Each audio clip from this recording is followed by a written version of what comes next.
यहाँ एपिसोड के स्टार्टिंग में हम कुकुशिबो को देखते हैं जो कि काफी जोर से चिल्लाता है और अपने ब्लड डिमन टेक्निक को अनलिस्ट करता है, जिससे कि उसके बॉडी से कई सारे स्वॉर्ड के स्लैशेस निकलते हैं और उससे म्यूचिरो और गेनिया के दो हिस्से हो जाते हैं। लेकिन यहाँ स्टोन आशिरा और विंड आशिरा उसके हमले से बचने में कामयाब हो जाते हैं। यहाँ हम कुकुशिबो के शरीर को देखते हैं जहाँ भाई उसके शरीर में कई सारे स्वॉर्ड निकल चुके होते हैं। लेकिन यहाँ म्यूचिरो सोचता है कि भाई वो अभी कभी भी मर सकता है और वो विंड आशिरा और ग्योमी के किसी भी काम नहीं आने वाला, और अगर ऐसा हो गया तो यहाँ भाई सानमी और ग्योमी के लिए काफी बड़ा खतरा हो सकता है, क्योंकि यहाँ भाई मुजान भी अब तक जिंदा है। जिस वजह से यहाँ भाई म्यूचिरो सोचता है कि उसे जल्द से जल्द कुछ करना होगा जिससे कि भाई वो अपर मून 1 को रोक सके। तभी हम यहाँ देखते हैं कि भाई म्यूचिरो का ब्लेड गर्म होकर काफी ज्यादा लाल हो जाता है। या कुकुशिबो देखता है कि भाई म्यूचिरो का ब्लेड रेड हो चुका है, जिससे यहाँ भाई कुकुशिबो का शरीर जलने लग जाता है। और यहाँ सानमी अपने स्वॉर्ड से कुकुशिबो के गले पर हमला कर देता है और एक के बाद एक अपने विंड ब्रीदिंग को उस पर यूज कर रहा होता है। और यहाँ भाई गेनिया भी देखता है कि भाई उसके कुछ बुलेट्स कुकुशिबो के अंदर घुसे हुए हैं, जिसके बाद यहाँ गेनिया भी अपने ब्लड डिमन टेक्निक का यूज करता है और कुकुशिबो की पीठ पर ब्रांचेस निकाल देता है। या कुकुशिबो देखता है कि भाई गेनिया अभी जिंदा है और उसी ने अपने ब्लड डिमन टेक्निक से मुझे जकड़ लिया है। यहाँ भाई गेनिया के हमले से कुकुशिबो काफी ज्यादा कमजोर पड़ जाता है, क्योंकि भाई वो अपने किसी भी टेक्निक को यूज कर ही नहीं पा रहा होता है। जिसके बाद यहाँ पे स्टोन आशिरा उसके सिर पर अपने आयरन बॉल से हमला कर देता है। साथ ही साथ यहाँ स्टोन आशिरा अपने कुल्हाड़ी से उसके गले पर हमला करता है, लेकिन कुकुशिबो अपने ब्लेड से उसे रोक देता है। लेकिन तभी हम देखते हैं कि भाई यह स्टोन आशिरा का वेपन भी धीरे धीरे गर्म हो रहा है। यह कुकुशिबो समझ नहीं पा रहा होता है कि भाई इस जनरेशन के हाशिरास योरिची की तरह अपने ब्लेड को रेड कैसे कर पा रहे हैं। तभी यहाँ कुकुशिबो को कुछ याद आता है। यहाँ कुकुशिबो को वो वक्त याद आता है जब भाई वो एक इंसान था। तब भाई उसे योरिची ने कहा था कि भाई अब तक हमारे सक्सेसर नहीं आए हैं, यानी कि यार अब तक सन ब्रीदिंग या फिर मून ब्रीदिंग को सीखने वाले लोग अब तक नहीं बने हैं। लेकिन यार योरिची ने उससे कहा था लेकिन एक दिन ऐसा जरूर आएगा जब हमारे आने वाली पीढ़ी इतनी ज्यादा ताकतवर बन जाएगी कि भाई वो हमें भी सरपास कर दें और तब उनकी ब्लेड रेड हो जाएगी। जिसके बाद हम देखते हैं कि भाई यहाँ पे विंड आशिरा अपने ब्लेड से ग्योमी के आयरन बॉल पर हमला करता है ताकि भाई उसके प्रेशर से कुकुशिबो का गला कट सके। और तभी हम देखते हैं कि भाई उन दोनों का वेपन रेड हो जाता है और अगले पल कुकुशिबो का गला कट जाता है। यहाँ कुकुशिबो का गला कटने के बाद भी वो सोच रहा होता है कि भाई वो कैसे करके हार गया, वो कैसे इस मिस्ट आशिरा से हार गया जिसे भाई उसने 2 हिस्सों में कट कर दिया था। साथ ही वो सोचता है कि भाई इस जनरेशन के ह्यूमन आखिर ब्लड डिमन टेक्निक को कैसे यूज कर सकते हैं। और साथ ही वो सोचता है कि भाई कैसे ये विंड आशिरा इतना ज्यादा ब्लीडिंग निकलने के बाद भी जिंदा है और कैसे ये स्टोन आशिरा हर वक्त अपने आप को सरपास करते जा रहा है। वो काफी ज्यादा गुस्सा हो जाता है कि भाई कैसे ये सारे लोग अपने आप को इतना ज्यादा इनहेंस कर पा रहे हैं। वो काफी ज्यादा गुस्सा हो जाता है, गुस्से में वापस से खड़ा हो जाता है। यह स्टोन आशिरा देखता है कि भाई कुकुशिबो की ब्लीडिंग निकलना बंद हो गई है, जिस वजह से वो स्टोन आशिरा को चिल्लाते हुए कहता है कि भाई वो कुकुशिबो पर हमला करे क्योंकि भाई उसकी ब्लीडिंग निकलना बंद हो गई है। जिसके बाद यहाँ पे भाई विंड आशिरा अपने विंड ब्रीदिंग के 8 फॉर्म फर्स्ट गेल स्लैश से उस पर हमला कर देता है और यहाँ स्टोन आशिरा भी अपने स्टोन ब्रीदिंग के 5th form stone wheel of justice से उस पर हमला कर देता है। लेकिन यहाँ कुकुशिबो स्टोन आशिरा के हमले से बच जाता है और म्यूचिरो के राइट हैंड को काट देता है। साथ ही म्यूचिरो के स्वॉर्ड को निकालने की कोशिश करता है, क्योंकि उसे पता चल चुका होता है कि भाई म्यूचिरो के स्वॉर्ड से ही वो अपने आप को रीजनरेट नहीं कर पा रहा है। जिसके बाद यहाँ पे भाई कुकुशिबो म्यूचिरो के स्वॉर्ड को निकाल देता है और अपने आप को रीजनरेट करने लग जाता है। तभी यहाँ पे विंड आशिरा और स्टोन आशिरा दोनों ही उस पर हमला कर देते हैं। लेकिन तभी हम देखते हैं कि भाई कुकुशिबो उस जगह से गायब होकर उन दोनों के पीछे आ जाता है और यहाँ कुकुशिबो एक अलग ही क्रिएचर में ट्रांसफॉर्म हो चुका रहता है।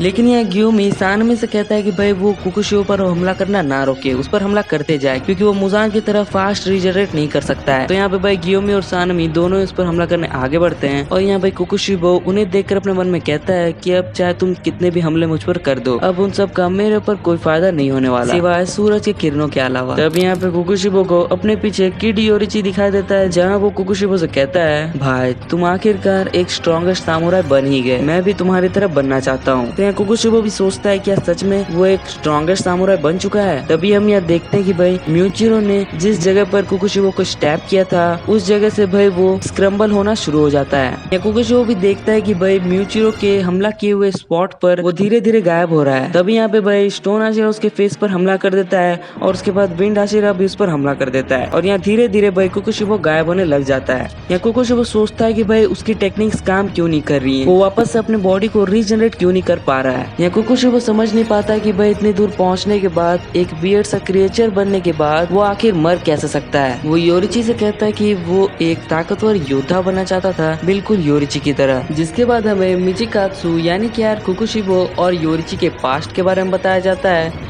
जहाँ एक दिन एक विलेज में दो जुड़वा बच्चे पैदा हुए थे, जिसमें से एक बच्चे के सिर पे डीमन स्लेयर मार्क था, जिस वजह से उसके फादर उसे मार देना चाहते थे, क्योंकि वो नहीं चाहते थे कि उनके घर में एक राक्षसों को मारने वाला बच्चा पैदा हो। लेकिन ये बात जैसे उसकी मदर को पता चलती है, वो पागलों की तरह अपने बच्चे को बचाने के लिए कुछ भी करने को तैयार हो जाती है, जिस वजह से मिचिकात्सु के फादर योरिची को नहीं मारते हैं। लेकिन उसी के साथ साथ उसकी डेस्टिनी ये बन जाती है कि उसे 10 साल के बाद एक प्राइस्ट बना दिया जाएगा। वही मिचिकात्सु एक वॉरियर बनेगा, यानी कि यार एक सामुराई। साथ ही साथ यहाँ योरिची और मिचिकात्सु की लाइफ काफी ज्यादा अलग थी, क्योंकि यहाँ भाई जैसे मिचिकात्सु को ऐशो आराम की जिंदगी दी जाती थी, वहीं योरिची को एक छोटा सा कमरा और पुराने कपड़े आदि दिए जाते थे। और इन्हीं सब वजह से वो जब भी अपनी माँ को देखता था तो अपने माँ के लेफ्ट साइड पर जाकर लटक जाता था। यहाँ मिचिकात्सु एक दिन योरिची को एक विसल देता है, ताकि योरिची को अगर किसी भी चीज की जरूरत पड़े तो वो मिचिकात्सु को बुला सकता है। जिसके बाद हम देखते हैं कि भाई यहाँ पे एक दिन जब मिचिकात्सु अपने सामुराई बनने की प्रैक्टिस कर रहा होता है, तब वहाँ पे योरिची आ जाता है। और तभी योरिची मिचिकात्सु से कहता है, भाई तुम दुनिया के ताकतवर सामुराई बनना चाहते हो ना। ये सुनते ही मिचिकात्सु शॉक रह जाता है। उसके हाथ से उसकी लकड़ी की स्वॉर्ड नीचे गिर जाती है, क्योंकि उसने पहली बार योरिची को बोलते हुए देखा था। क्योंकि यहाँ भाई योरिची कभी भी किसी से बात नहीं करता था और सभी को लगता था कि भाई योरिची एक गूंगा बच्चा है। साथ ही साथ योरिची ये भी कहता है कि वो भी एक सामुराई बनेगा। जिसके बाद योरिची अपने मॉम को देखता है और उनके पास दौड़ते हुए चला जाता है, जिससे देखकर मिचिकात्सु सोचता है कि जो अपने माँ के पल्लू पे जाके छुप जाए वो आखिरकार कैसे वॉरियर बनेगा। जिसके बाद हम देखते हैं कि भाई जब मिचिकात्सु की ट्रेनिंग खत्म हो जाती है, तब योरिची वहाँ आता है, जिसे देखकर जो मिचिकात्सु का ट्रेनर रहता है वो भी योरिची को एक स्वॉर्ड देकर उसे स्वॉर्ड चलाने के कुछ ट्रिक्स सिखाता है। लेकिन तभी जब मिचिकात्सु का ट्रेनर उसे हमला करने के लिए कहता है, तब योरिची काफी तेजी से ट्रेनर पर हमला कर देता है और उस पर नॉन स्टॉप 4 घातक वार करता है, जिससे कि वो वहीं पे बेहोश हो जाता है। ये देखकर मिचिकात्सु की आंखें फटी की फटी रह जाती है। यहाँ मिचिकात्सु समझ नहीं पाता कि भाई योरिची ने आखिर ऐसा कैसे कर दिया। वो योरिची से काफी रिक्वेस्ट करता है, काफी उस पर प्रेशर डालता है और उससे पूछता है कि भाई उसने आखिर ऐसा कैसे कर दिया। तब योरिची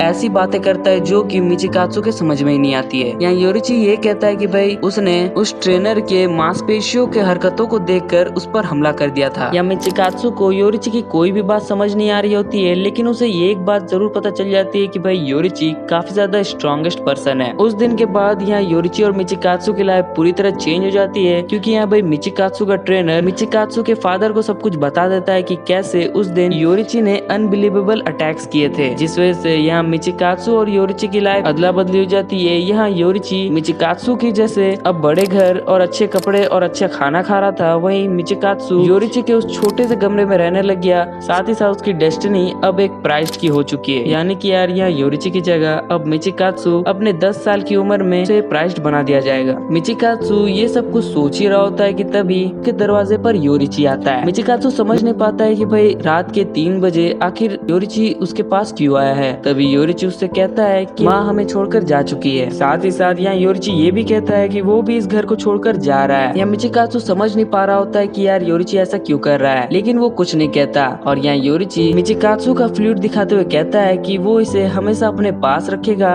और इतना सब कुछ कहने के बाद एक स्माइल देते हुए वो वहाँ से चला जाता है। जिसके बाद जब मिचिकात्सु अपने मॉम की डायरी देखता है, तब उसे पता चलता है कि योरिची को जब पता चला कि भाई उसकी और मिचिकात्सु की लाइफ एक्सचेंज हो गई है, यानी कि यार यहाँ मिचिकात्सु एक प्राइस्ट बनने वाला है, जिस वजह से यहाँ योरिची ने ऑफर को ठुकरा दिया, क्योंकि वो नहीं चाहता था कि उसका भाई एक प्राइस्ट बने। साथ ही साथ वो अपने मदर को देखते उस पर लटकता नहीं था, बल्कि उसके मदर के लेफ्ट साइड पर एक घाव था, जिस वजह से वो धीरे धीरे और ज्यादा बीमार होती जा रही थी और झुकते जा रही थी, जिस वजह से योरिची जब भी अपने मॉम को देखता है तो उनका सहारा बनता है, ना कि लटकता है। ये सब पढ़ते मिचिकात्सु को योरिची के लिए काफी ज्यादा ऑकवर्ड फील होने लग जाता है। उस रात के बाद जब अगले दिन वो ट्रेनर टेम्पल जाके योरिची का पता लगाता है, तब उसे पता चलता है कि योरिची तो यहाँ आया ही नहीं है। वो हर जगह योरिची को ढूंढने की कोशिश करता है, लेकिन उसे योरिची का कोई भी पता नहीं चलता है, जिस वजह से उन लोगों को लगने लग जाता है कि योरिची किसी जंगली जानवर से मारा जा चुका है। जिसके बाद यहाँ 10 साल बाद का सीन दिखाया जाता है, जहाँ हम मिचिकात्सु को देखते हैं, जो कि काफी बड़ा हो चुका रहता है, जहाँ उसकी एक फैमिली रहती है और 2 बच्चे रहते हैं। साथ ही साथ यहाँ मिचिकात्सु एक वॉरियर भी बन चुका होता है। उसकी लाइफ काफी ज्यादा बोरिंग चल रही होती होती है, लेकिन एक दिन उनके वहाँ एक डीमन हमला कर देता है, जिसके चलते उसके काफी सारे सामुराई मारे जाते हैं सिवाय उसे छोड़कर। वो डीमन मिचिकात्सु पर भी हमला करने वाला होता है कि तभी मिचिकात्सु को एक ऐसी चीज दिखती है जिसे देखकर वो शॉक रह जाता है। वहाँ प्रेजेंट होता है योरिची, जो कि एक ही हमले से उस डीमन के 3 टुकड़े कर देता है। वो योरिची को देखकर शॉक रह जाता है कि भाई योरिची अब तक जिंदा है। यहाँ योरिची मिचिकात्सु से माफी मांगता है कि भाई उसे आने में इतनी देरी हो गई। जिसके बाद यह मिचिकात्सु योरिची को देखता है, जो कि भाई पहले से काफी ज्यादा स्ट्रॉन्ग बन चुका है और पहले से काफी कुछ सीख चुका है, जिस वजह से यहाँ मिचिकात्सु डिसाइड करता है कि वो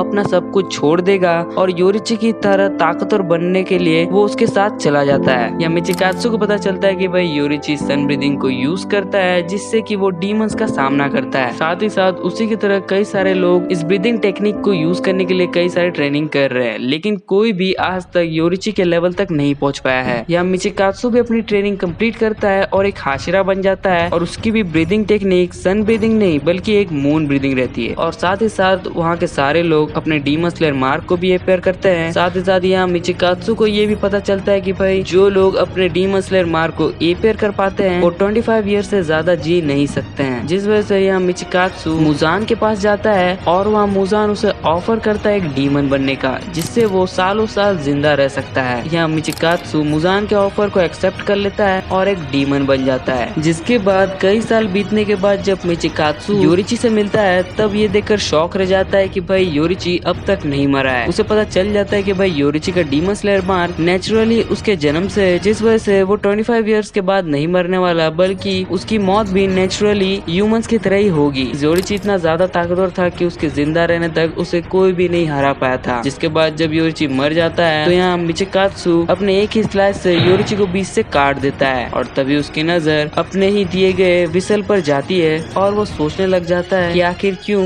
वो और योरिची इतने ज्यादा अलग थे, आखिर क्यों योरिची उससे उतना ज्यादा ताकतवर था। यहाँ साथ ही साथ कुकुशिबो योरिची से ये भी कहता है कि वो इतनी दूर पहुंचने के बाद भी कुछ भी हासिल नहीं कर सका, यहाँ तक कि उसकी फैमिली भी चली गई, वो एक सामुराई भी नहीं बन पाया और तो और उसने अपने ही वंशज को मार दिया। यह कुकुशिबो पूछता है कि क्यों, आखिर उसी के साथ ऐसा क्यों हुआ, आखिर क्यों योरिची और वो इतना ज्यादा अलग है। वो योरिची से ये सारे सवाल करते हुए मर जाता है और यही हो जाती है एपिसोड की एंडिंग।